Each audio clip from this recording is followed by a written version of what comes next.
সূর্য আনিয়ে যদি তোমরা আমার হাতে দিয়া দাও, আমি যেই আল্লাহর উপর ঈমান এনেছি এক সেকেন্ডের জন্য আমি ঈমান ছাড়বো না।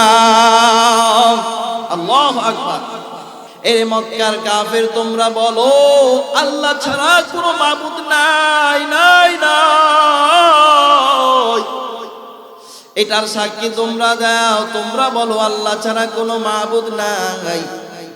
তখন ওই মক্কার কাফেরেরা মুহাম্মদকে অফার দেয়, মুহাম্মদ তুমি কালিমা ছেড়ে দাও, আমরা তোমাকে মক্কার ভিতরে সবচাইতে বাদশাহী দিয়া দিব, তোমাকে রাজত্ব দিয়া দিব। কিন্তু আমার আপনার পয়গম্বর এই অপার মানে নাই, বলে না না তোমরা কিসের অপার দাও, সারা পৃথিবীর যদি রাজত্ব আমাকে দিয়া দাও, চন্দ্র সূর্য আনিয়ে যদি তোমরা আমার হাতে দিয়া দাও, আমি যেই আল্লাহর উপর ঈমান এনেছি এক সেকেন্ডের জন্য আমি ঈমান ছাড়বো না। আল্লাহু আকবার।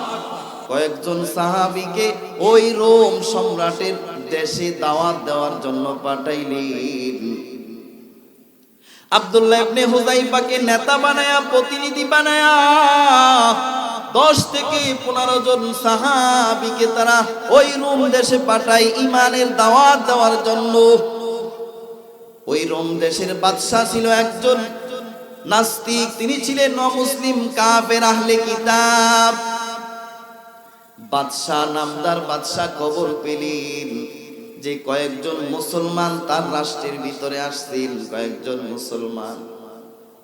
বাদশাহ তাদেরকে গ্রেফতার করে পালাইলো, সেনাবাহিনী দিয়া বাদশাহ তাদেরকে গ্রেফতার করে পালায়। বাদশাহ তাদেরকে গ্রেফতার করার পর এবার বাদশাহ তাদেরকে জিজ্ঞাসা করে, তোমাদের মধ্যে সবচাইতে বড় লিডার কে? আব্দুল্লাহ ইবনে হুযাইফা তার সামনে হাজির, বলে আমি হইলাম মুসলমান এই জামাতের সবচাইতে বড় আমি হইলাম এদের সবচাইতে বড় লিডার। বলে তোমার নাম কি? বলে আমার নাম হইল আব্দুল্লাহ ইবনে হুযাইফা আমার নাম। বলে আব্দুল্লাহ ইবনে হুযাইফা তোমাকে আমি একটা অফার দেই, তুমি ঈমান ছেড়ে দাও, ঈমান ছেড়ে দাও, বিনিময়ে আমি এই রোম দেশের ভিতরে আমি তোমাকে অর্ধেক রাজত্ব দিয়া দিব, আমি তোমাকে রোমের সবচাইতে সুন্দরী নারী দিয়া দিব, একটাই শর্ত তুমি ঈমানটা ছেড়ে দাও। আব্দুল্লাহ ইবনে হুযাইফার মেজাজটা বড় গরম। আব্দুল্লাহ ইবনে হুযাইফা ডাক দিয়া বলে, রোমের কুকুর, তুই আমাকে কিসের অফার দেস? তুই আমাকে অফার দেস আমি রোমের রাজত্ব করব, অর্ধেক রোমের রাজত্ব করব।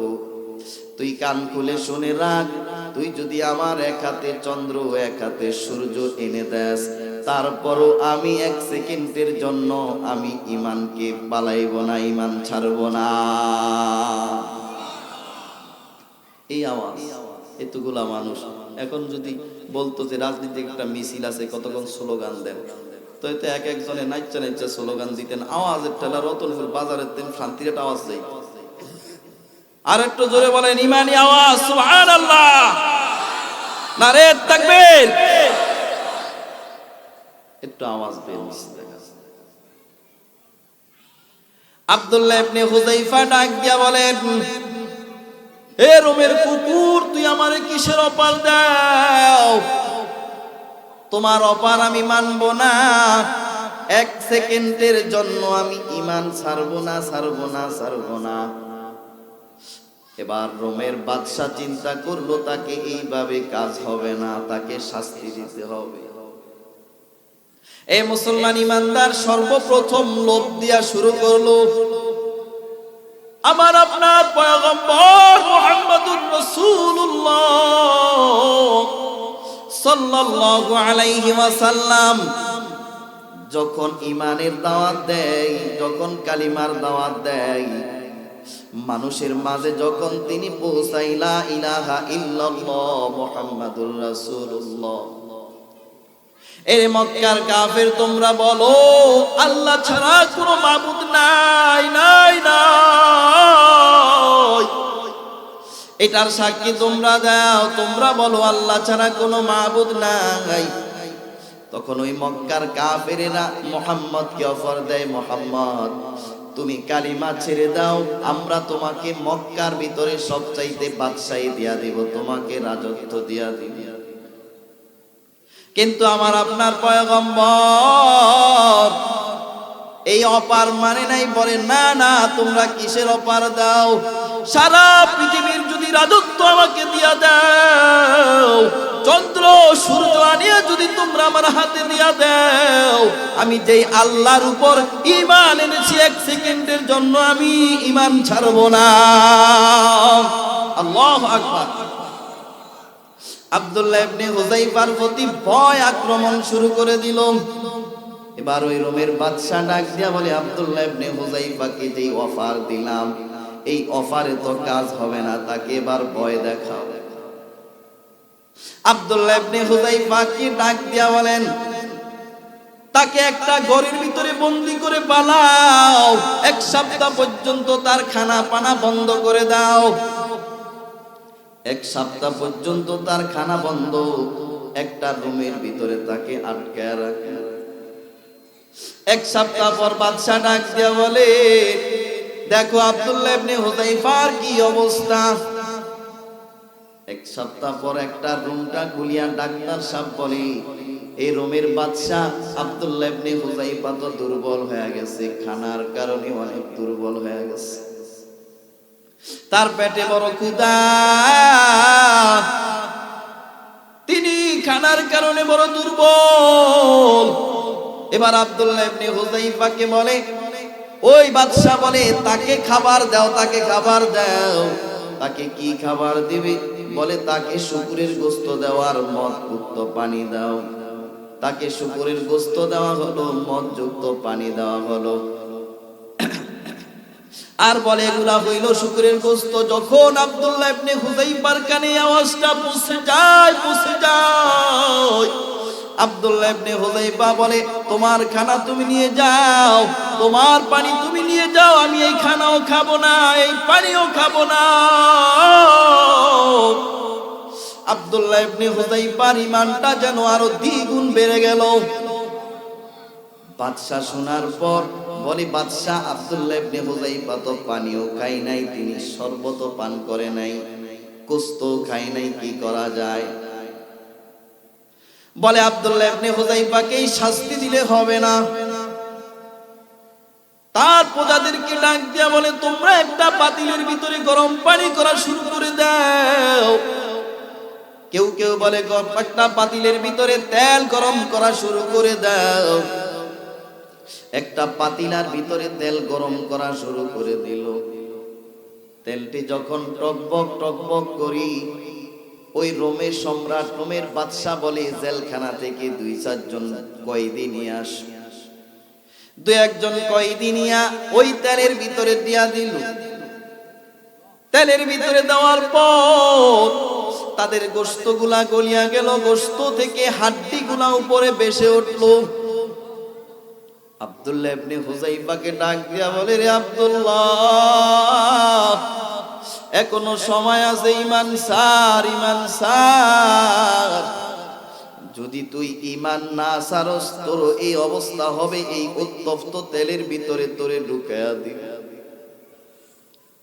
আব্দুল্লাহ ইবনে হুযাইফার চোখে পানি। আব্দুল্লাহ ইবনে হুযাইফা 2 চোখের পানি পালায়া কাঁদতেছে, কাঁদতেছে। এবার উজিররা ডাক দিয়া বলে, বাদশাহ, আব্দুল্লাহ ইবনে হুযাইফা ভয় পাইছে, ভয় পাইছে। দেখো আব্দুল্লাহ ইবনে হুযাইফা ভয়ে কাঁদতেছে, তার 2 চোখের পানি বের হইতেছে। বলে, আব্দুল্লাহ, তুমি কি ভয় পাইছো? তাহলে ঈমান ছেড়ে দাও, ঈমান ছেড়ে দাও। আব্দুল্লাহ ইবনে হুযাইফা ডাক দিয়া বলে, এ রোমের কুকুর,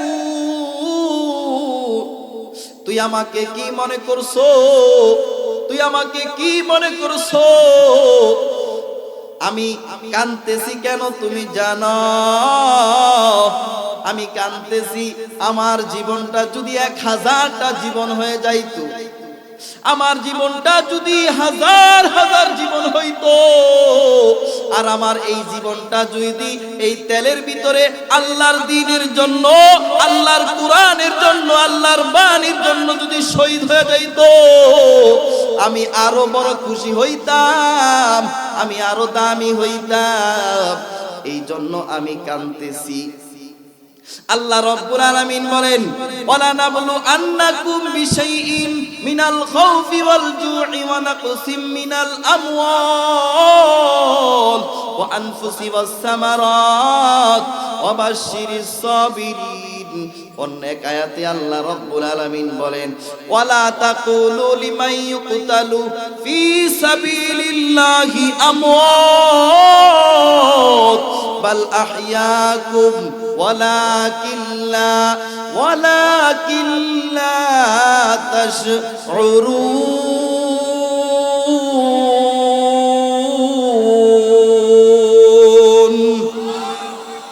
আল্লাহ রাব্বুল আলামিন বলেন, যারা কোরআনের জন্য শহীদ হয়, আল্লাহর দ্বীন বাস্তবায়ন করার জন্য শহীদ হয়ে যায়, তোমরা তাকে মৃত বলো না, কারণ সে হইল জীবিত। আমি আল্লাহ রাব্বুল আলামিনের কাছে জীবিত। ওই রক্তমাখা শরীরটা নিয়ে যখন তিনি কবরস্থ হয়, আমি আল্লাহ রাব্বুল আলামিন তাকে বিনা হিসাবে জান্নাত দান করে। বলেন সুবহানাল্লাহ। আব্দুল্লাহ ইবনে হুযায়ফাকে ভয় দেখায় ভয়। আব্দুল্লাহ ইবনে হুযায়ফার চোখের পানি দেখিয়া বাদশা বলতেছে, রে আব্দুল্লাহ, তুমি কি ভয় পাইছো? ভয়? বলে, না না, আমি ভয় পাই নাই, আমি ভয় পাই নাই। আপনি যেই ভয় আমাকে দেখাইতেছেন, এই ভয় আমি পাই নাই, কারণ আমি আল্লাহর উপর ঈমান আনছি। আমি আল্লাহকে আল্লাহ বলে ডাক দিলাম, আমি আল্লাহর পয়গম্বরের উপর হাতটা রাখিয়া কালিমা পড়লাম। যেই দিন থেকে আমি কালিমা পড়লাম, ওই দিন থেকে আমার ছেলের মায়া আমি দূর করে দিছি, আমার মেয়ের মায়া আমি দূর করে দিয়েছি, আমার জীবনের ভয় আমি দূর করে দিলাম। ওই দিন থেকে আমি এক আল্লাহর জন্য শুধু জীবনটা যাওয়ার জন্য প্রস্তুত হয়ে গেছি। বলেন আল্লাহু আকবার। এ মুসলমান ইমানদার, বলো বলো বলো, এখনো যদি আমাদের দেশের ভিতরে কোনো নাস্তিক, কোনো মুরতাদ, কোনো ইসলাম বিদ্বেষী যদি কোরআনের বিরুদ্ধে কথা কয়, হাদিসের বিরুদ্ধে কথা কয়, মসজিদের বিরুদ্ধে কথা কয়, মাদ্রাসার বিরুদ্ধে কথা কয়, ওলামা একরামের বিরুদ্ধে কথা কয়, এই বাংলার জমিনের হাজার হাজার মুখিদি জনতা মাঠে নামিয়া তাদেরকে প্রতিহত করতে হবে। ঠিক কিনা জোরে বলেন। এ মুসলমান ইমানদার, এবার বাদশা বুঝলেন আব্দুল্লাহ ইবনে হুযায়ফা এমন একজন ইমানদার, তাকে তো এইভাবে যতইভাবে আমি ভয় দেখাইলাম, কোনোভাবেই তিনি নরম হলো না। এবার আব্দুল্লাহ ইবনে হুযায়ফাকে বলে, আব্দুল্লাহ, আমি যতইভাবে তোমাকে ভয় দেখাইলাম, তুমি তো নরম হও নাই, নরম হও নাই। এবার আমি তোমার কাছে একটা আবদার জানাই রে আব্দুল্লাহ। বলে, কি আবদার তুমি জানাও। বলে, তুমি আমার কপালে একটা চুম্বন করবা, একটা চুম্বন করে তুমি চলে যাইবা। আব্দুল্লাহ ইবনে হুযায়ফা চিন্তা করলেন, না না, আমার নিজের জানের বিনিময়ে আমি তাকে চুম্বন করব না। এ মুসলমান ইমানদার, আব্দুল্লাহ ইবনে হুযায়ফা ডাক দিয়া বলেন, ও বাদশা, আমি তোমাকে চুম্বন করতে পারি, একটাই মাত্র শর্ত। একটা শর্ত, যেই সমস্ত মুসলমান, যেই সমস্ত ঈমানওয়ালারা জেলখানার ভিতরে বন্দী আছে, তুমি যদি তাদেরকে মুক্তি করিয়ে দাও, ওই তাদের মুক্তি করার বিনিময়ে আমি তোমার কপালে একটা চুমু খাইব। আব্দুল্লাহ ইবনে হুযায়ফার কথা রাজি হয়ে গেলেন। বাদশা রাজি হওয়ার পর আব্দুল্লাহ ইবনে হুযায়ফা তার কপালে একটা চুম্বন দিয়া তার সমস্ত ভাই, তার সমস্ত ইমানদার মুসলমান ভাইদেরকে নিয়ে তিনি মক্কার জমিনে চলে আসছে। তিনি মক্কায় আসিয়া হযরতে ওমর রাদিয়াল্লাহু তাআলা আনহুকে কারগুজারি শোনাইলেন। ওমর রাদিয়াল্লাহু তাআলা আনহু খুশি হইয়া সাহাবায়ে কেরামদেরকে ডাক দিয়া বলেন, হে আমার সাহাবাদের দল, আমার আব্দুল্লাহ ইবনে হুযাইফার কপালে আমি চুম্বন করলাম, তোমরাও আমার এই সাহাবী আব্দুল্লাহ ইবনে হুযাইফার কপালে একটা চুমা দিয়া দাও। বলেন আল্লাহু আকবার। এই মুসলমান ইমানদার তাহলে কেমন ইমানওয়ালা ছিলেন সাহাবায়ে কেরাম, কেমন ছিল তাদের ইমানের পাওয়ার। আজকে তোমার আমার ইমানের পাওয়ার কেমন? যদি আমাদেরকে একজনে দুনিয়ার লোভ দেওয়ার পর যদি বলে তোমার ইমানটা বিক্রি করে পালাও, বলে আমাদের সমাজের ভিতরে হাজার হাজার মানুষ আছে, আমরা এই ইমানকে বিক্রি করে পালাইব শুধু দুনিয়ার লোভে। কত সাহাবায়ে কেরামদেরকে কত লোভ দেওয়া হতো, সাহাবায়ে কেরাম কিছুই মানতেন না, তারা দুনিয়াকে একদিকে পালায়া দিতে আর তারা ঈমানকে সর্বপ্রথম প্রাধান্য দিতে। তাহলে মুসলমান বুঝাইতে চাইছিলাম নির্ভেজাল ঈমান লাগবে জান্নাতে যাওয়ার জন্য, ঠিক কিনা জোরে বলেন। আর দ্বিতীয় নম্বর হইল নেক আমল লাগবে। নেক আমল লাগবে, নেক আমল জান্নাতে যাওয়ার জন্য নেক আমল লাগবে। আল্লাহ রাব্বুল আলামিন বলেন, ওয়াল আসরি ইন্নাল ইনসানা লাফি খুসর ইল্লাল্লাযীনা আমানু ওয়া আমিলুস সালিহাত। অন্য এক আয়াতে বলেন, ফামান কানা ইয়ারজু লিকা রাব্বিহি ফালইআমাল আমালান সালিহা ওয়া লা ইউশরিক বিরাব্বিহি আহাদা। আল্লাহ রাব্বুল আলামিন বলেন, তোমরা ঈমান আনছো ঠিক আছে, কিন্তু জান্নাতে যাওয়ার জন্য আরেকটা আমল হইল নেক আমল। এ মুসলমান, নেক আমল ছাড়া তুমি জান্নাতে যাইতে পারবি না।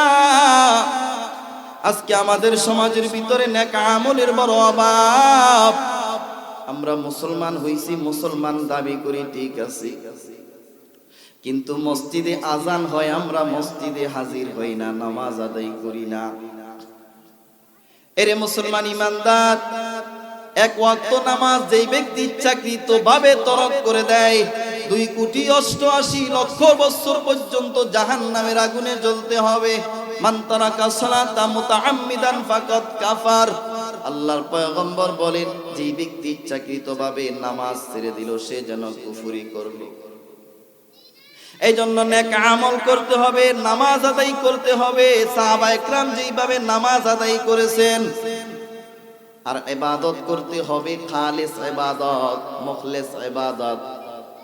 আমি মানুষ দেখানো ইবাদত করব না, লোক দেখানো ইবাদত করব না, ইবাদত করব কার জন্য? চিল্লা বলেন, আর একটু জোরে বলেন, কার জন্য?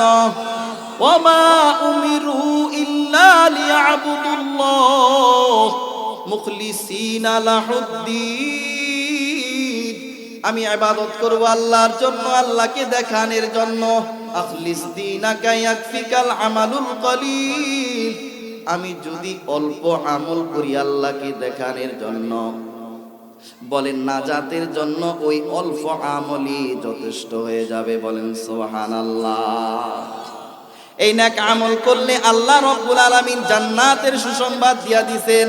ওয়া আমিলুস সালিহাতি কানাত লাহুম জান্নাতুল ফিরদাউসি নুজুলা।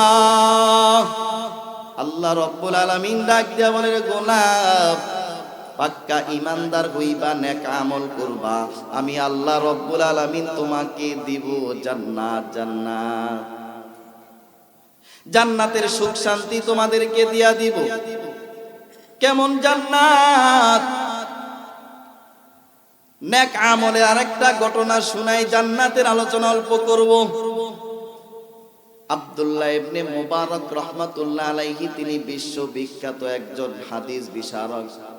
তিনি যখন হাদিস পড়াইতেন 40,000 ছাত্র তার দরসে বসতেন। বলেন সুবহানাল্লাহ। কত হাজার? 40,000 ছাত্র তার দরসে বসতেন।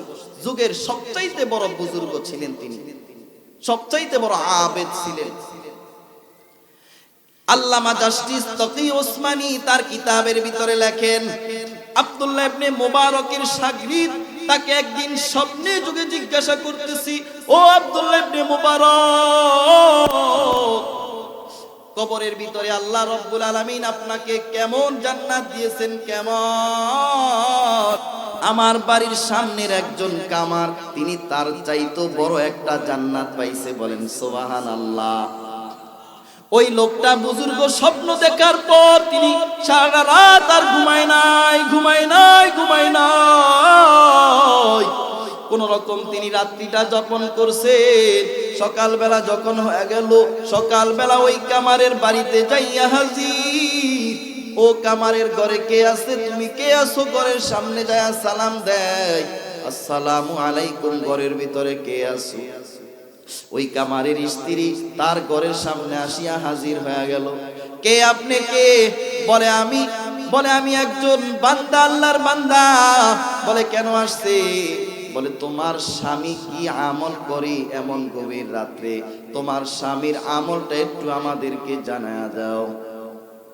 ওই মহিলা ডাক দিয়া বলে, রে আল্লাহর বান্দা, আমার স্বামী একজন কামার, আমার স্বামী তো তেমন একটা আমল করতে পারি না। বলে কি আমল করবে আমার স্বামী?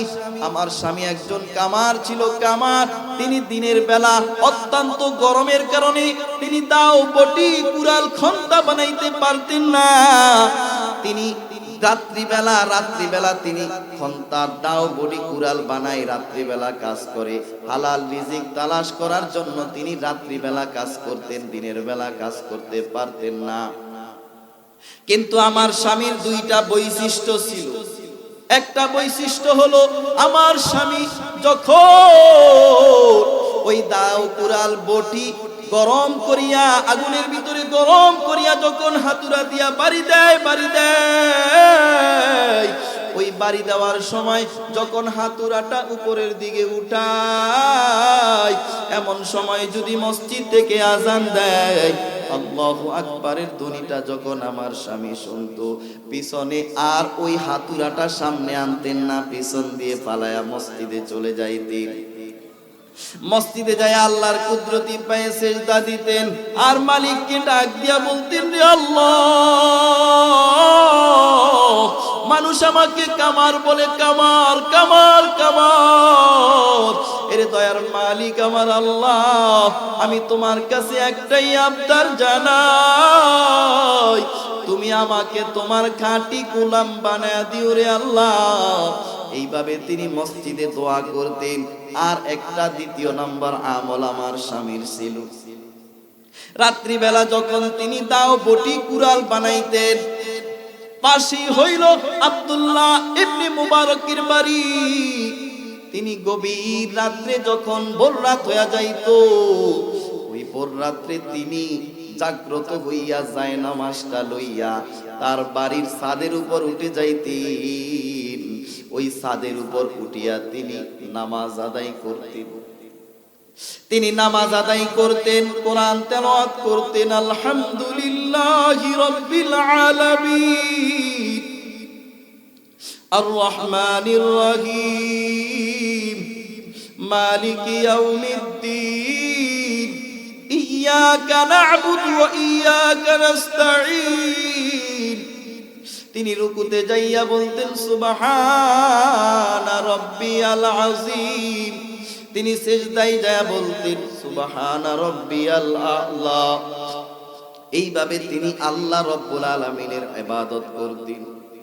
আমার স্বামী তো রিজিকের কারণে তিনি দাও বডি কুড়াল বানাইতেন।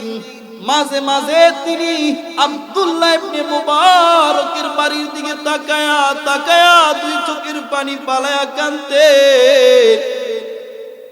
আর আমার আল্লাহকে ডাক দিয়া বলতেন, রে দয়ার মালিক আমার আল্লাহ, আপনি তো আমাকে এত গরিব বানান, আমি তো দাও বডি কুড়াল বানাই, দিনের বেলা তো আমি কাজ করতে পারি না রে আল্লাহ। ওই আব্দুল্লাহ ইবনে হুযাইফাকে আপনি কত বড় বানাইছে, আব্দুল্লাহ ইবনে হুযাইফা যেরকম ভাবে গভীর রাতে উঠে আপনাকে ডাক দেয়, আমারও মন চায় এই গভীর রাতে জাগ্রত হইয়া আমি আপনার কুদরতি পায়ে সিজদা করি রে আল্লাহ।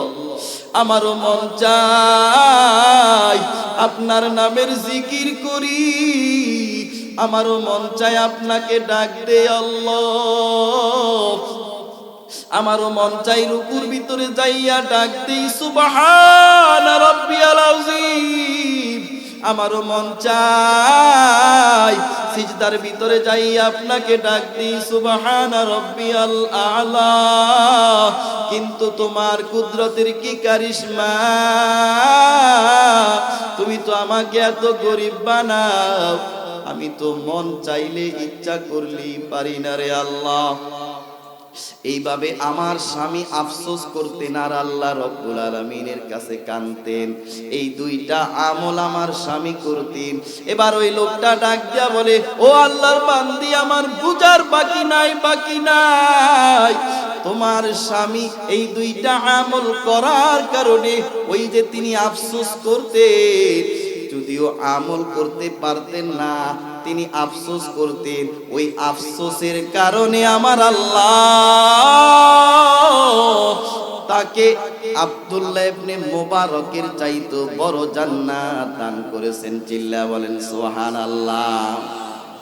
এসো না আল্লাহর নামে গান গাই, এসো না মন প্রাণ জুড়াই, এসো না মন প্রাণ জুড়াই। আল্লাহু আকবার বলো, আল্লাহু আকবার, আল্লাহু আকবার বলো, আল্লাহু আকবার। প্রত্যেকটা জবানে জোরে আল্লাহু আকবার বলো, আল্লাহু আকবার, আল্লাহু আকবার বলো, আল্লাহু আকবার। ও মধুর নামটি নিতে হৃদয় হাসি, ও মধুর নামে সুখ নেমে আসি। ও মধুর নামটি নিলে হৃদয় হাসি, ও মধুর নামে সুখ নেমে আসে। ও নামের তুলনা মিলে না, মিলে না, ও নামের তুলনা হবে না, হবে না, তুলনা নাই, নাই, নাই। আল্লাহু আকবার বলো, একটু জোরে আল্লাহু আকবার বলো, আল্লাহু আকবার, আল্লাহু আকবার বলো, আল্লাহু আকবার। প্রত্যেকটা জবানে আওয়াজ দিয়া শুনতে চাই আল্লাহু আকবার। ও মধুর নামটি মিটাই হতাশার জ্বালা, নামেতে পড়ো ও নামের মালা। ও মধুর নামটি মিটাই হতাশার জ্বালা, গলেতে পড়ো ও নামের মালা। ও নামের তুলনা মেলে না, মেলে না, তুলনা নাই, নাই, নাই। আল্লাহু আকবার বলো, আল্লাহু আকবার বলো, আল্লাহু আকবার। এ মুসলমান ইমানদার, তাহলে বলতেছিলাম জান্নাত কেমন জান্নাত। শাইখুল ইসলাম আল্লামা শাব্বির আহমদ উসমানী রাহমাতুল্লাহি আলাইহি তার কিতাব বুখারী শরীফের শরহ ফাইজুল বারীর ভিতরে লেখে, জান্নাতটা কেমন হবে, জান্নাতের বাড়িটা কেমন হবে। জান্নাত একদিন আল্লাহর পয়গম্বর জিব্রাইলকে ডাক দেয়া বলে, ভাই জিব্রাইল, আল্লাহ রাব্বুল আলামিন যে আপনাকে যে জান্নাত, আল্লাহ রাব্বুল আলামিন আপনাকে যে যোগ্যতা দিয়েছে, আমার কাছে আসেন, মুহূর্তে আসেন, আবার মুহূর্তের ভিতরে চলে যান। আপনার আশার গতিটা কেমন? কে জিজ্ঞাসা করে? আল্লাহর পয়গম্বর জিব্রাইলকে জিজ্ঞাসা করে, আপনি যে আমার কাছে মুহূর্তের ভিতরে আসেন, মুহূর্তের ভিতরে চলে যান। দুনিয়ার জমিন থেকে আসমান, প্রথম আসমান 500 বছরের রাস্তা, প্রথম আসমান থেকে দ্বিতীয় আসমান 500 বছরের রাস্তা, এরকম ভাবে সপ্তম আসমান, তারপরে সিদরাতুল মুনতাহা, আপনি সেখানে থাকেন। সেখান থেকে আপনি দুনিয়ার জমিনে মুহূর্তের ভিতরে আসেন, আবার মুহূর্তের ভিতরে চলে যান। আপনি আসার গতিটা কেমন? জিব্রাইল ডাক দিয়া বলে, পয়গম্বর, আমার আসার গতিটা কেমন? আমি তো এটা আপনাকে আমার জবানে বুঝাইতে পারবো না রে পয়গম্বর। আমার আশার গতিটা কেমন এটা তো আমার জবানে আপনাকে বুঝাইতে পারবো না। তবে আমি যদি আপনাকে একটা কারগুজারি শোনাই, আপনি বুঝতে পারবেন আমার আশার গতিটা কেমন। বলে আপনি তো জানেন আপনার একজন প্রিয় বান্দা, আল্লাহর একজন প্রিয় বান্দা হযরত ইউসুফ আলাইহিস সালাতু ওয়াস সালামকে তার ভাইয়েরা কূপের ভিতরে ফালাইছে। বলে হ্যাঁ হ্যাঁ, আমি তো আপনার মাধ্যমে শুনলাম তার ভাইয়েরা তাকে শত্রুতামি করিয়া কূপের ভিতরে ফালাইছে। বলে আমি তখনও সিদরাতুল মুনতাহা ছিলাম। আল্লাহ রাব্বুল আলামিন আমাকে অর্ডার দিয়া দেয়, এ জিবরাইল, আমার একজন প্রিয় বান্দাকে তার ভাইয়েরা দুশমনি করিয়া ওই কূপের ভিতরে ফালায়া দিছি। ও জিবরাইল, আমার আদেশ হইল আমার ওই প্রিয় বান্দার পা যেন পানির ভিতরে না লাগে, তার আগে তুমি তাকে সেখান থেকে রক্ষা করবা। এবার জিবরাইল ডাক দিয়া বলেন, আমি দুনিয়ার আসমান থেকে এই সেই সিদরাতুল মুনতাহা থেকে আসিয়া তার ওই বাচ্চাটাকে আমার একটা পর বিছায়া তাকে আমার পরের ভিতরে রাইখা একটা পাথরের উপর বসায়া দিলাম। ওই পানি পর্যন্ত পা তার পৌঁছতে আমি দেই নাই, পানি পর্যন্ত পৌঁছতে দেই নাই। এত গতিতে তিনি দুনিয়ার জমিনে আসেন আর তিনি আবার আসমানে চলে যায়। এবার আল্লাহর পয়গম্বর জিবরাইলকে ডাক দিয়া বলেন, হে জিবরাইল, তুমি তো আমাকে আমার কাছে অধিকাংশ সময় মানুষের আকৃতি নিয়ে আসো, মানুষের আকৃতি নিয়ে আসো, আমি চাই তোমার আকৃতিটা আমাকে একটু দেখাও। জিবরাইল বলে, পয়গম্বর, আমার আকৃতি আমি আপনাকে দেখানো সম্ভব না, আমি দেখাইতে পারবো না। বলে না, আপনি একটু দেখান। বলে না, এটা সম্ভব না, আমাকে আল্লাহ যে আকৃতি দিয়া বানাইছে ওই আকৃতি দিয়ে আমি দুনিয়ার জমিনে যাইতে পারি। পয়গম্বর তারপর জিজ্ঞাসা করেন, জিবরাইল, আমার মন চাইছে তোমার আকৃতি একটু দেখাও। এবার জিবরাইল বলে, পয়গম্বর, আপনি যেহেতু দেখতেই চাইছেন, আপনি একটু আসমানের দিকে তাকান। এবার আল্লাহর পয়গম্বর আসমানের দিকে তাকায়। আসমানের দিকে তাকানোর পর এবার জিবরাইল ডাক দিয়া বলেন, ও পয়গম্বর, আপনি কি দেখছেন? বলে, কিছুই তো দেখলাম না, অল্প কিছুক্ষণের জন্য আমি তাকায়া দেখলাম আসমানটা একটু অন্ধকার হয়ে গেছে। এবার জিবরাইল ডাক দিয়া বলেন, পয়গম্বর, আল্লাহ রাব্বুল আলামিন আমাকে যেই পাখা দিয়া বানাইছেন ওই পাখার মধ্য থেকে একটা পাখা শুধু আমি সারা বিশ্বের আসমানের উপর ঢেলে দিলাম। এমন একটা আর দুইটা নয়, আল্লাহ রাব্বুল আলামিন এরকম 600 ডানা দিয়ে আমাকে বানাইছে। ধরেন সুবহানাল্লাহ। জিবরাইল যদি একটা পাখা লাড়া দেয় 500 বছরের রাস্তা তিনি অতিক্রম করতে পারে। এরকম ভাবে 600 ডানা দিয়ে আল্লাহ রাব্বুল আলামিন জিবরাইলকে বানায়। এবার জিবরাইল আল্লাহকে বলে, আল্লাহ, আপনি তো আপনার বান্দাদের জন্য জান্নাত বানাইছেন, আমার মন চাই রে আল্লাহ ওই জান্নাতটা একটু ঘুরিয়া দেখবো, জান্নাতটা কেমন বানাইছেন, জান্নাতটা কেমন। আরে আল্লাহ, আমাকে একটু জান্নাতটা দেখা দেন। আল্লাহ বলে, রে জিবরাইল, সম্ভব না, সম্ভব না, সম্ভব না। আমার আদনা বান্দার জন্য আমি যেই জান্নাত বানাইলাম ওই জান্নাতটাও তুমি ঘুরিয়া শেষ করতে পারবা না রে জিবরাইল। বলে, আল্লাহ, আপনি যদি অনুমতি দেন আমি একটু ঘুরবো, আমি একটু দেখব। এবার জিবরাইল আল্লাহর কাছে অনুমতি নিলেন।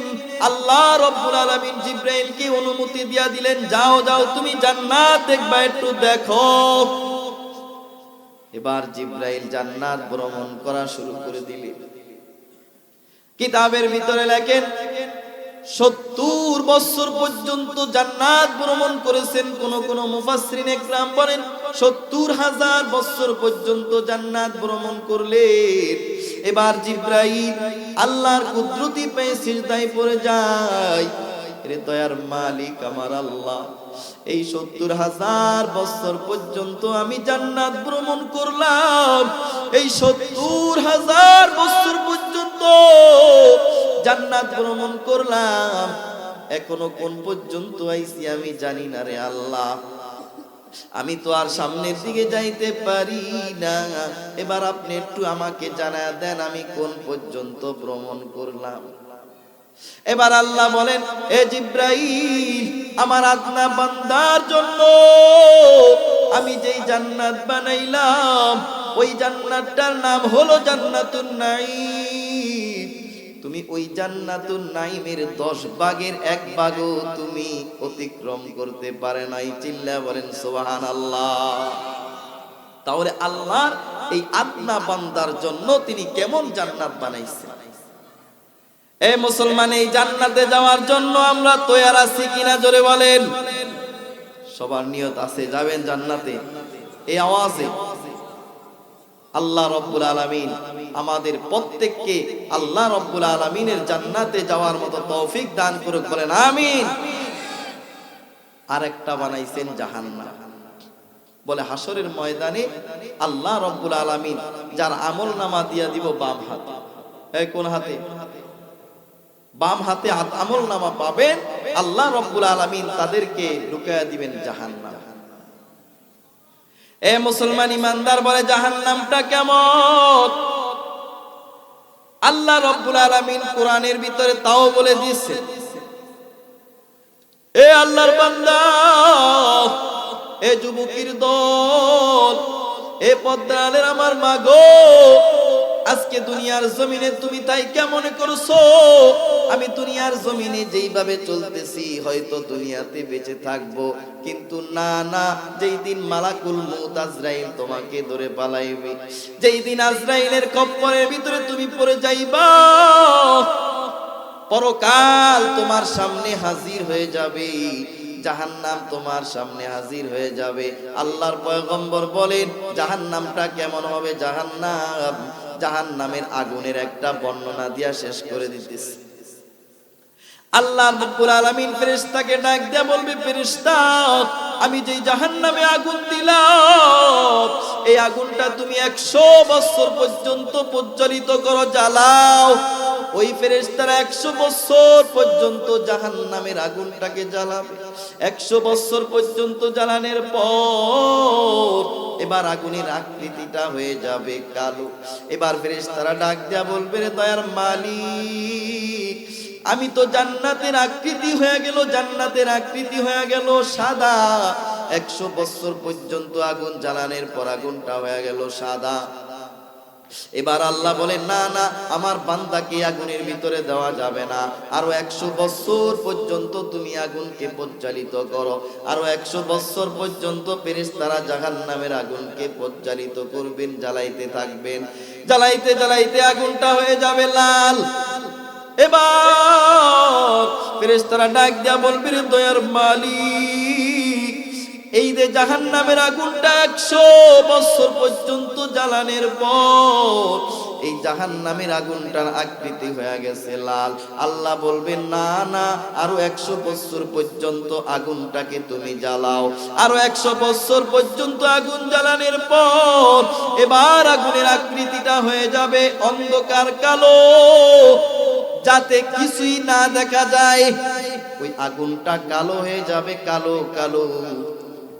এবার আল্লাহ রাব্বুল আলামিন বলেন, এই বান্দা জাহান্নামী বান্দাকে ওই আগুনের ভিতরে ঢুকায়া দাও, ঢুকায়া দাও, কারণ আমি আল্লাহ রাব্বুল আলামিন দুনিয়ার ভিতরে এই বান্দাদের জন্য কত নিয়ামত দান করলাম। আমি আমার বান্দাদের জন্য সূর্য দিলাম, চন্দ্র দিলাম। আমি আমার বান্দাদের জন্য যত নাজ নিয়ামত তাদের খাবারের জন্য সব দিলাম। সব কিছু দেওয়ার পর আমার বান্দা নাফরমানি করছে, আমি আল্লাহর কুদরতি পায়ে সিজদা দেয় নাই, আমার পয়গম্বরের সুন্নতগুলো আদায় করে নাই।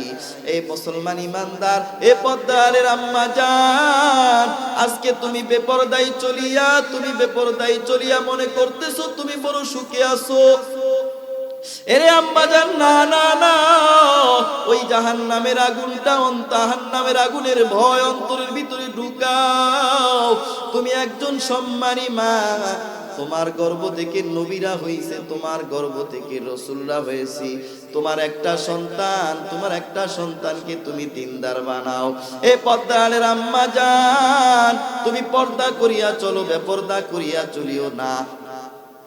স্বামীর কথা মানো, স্বামীর কথা মতো দুনিয়ার জমিনে চলবা, বেপরদায় চলবা না, সুদ খাইবা না, ঘুষ খাইবা না, অসৎ পথে চলবা না, দেশের বিরুদ্ধে সমালোচনা করবা না। আল্লাহ রব্বুল আলামিন আমাদের প্রত্যেককে আল্লাহর হুকুম রাসূলের তরিকা মতো চলার তৌফিক দান করুক। জোরে বলেন আমিন।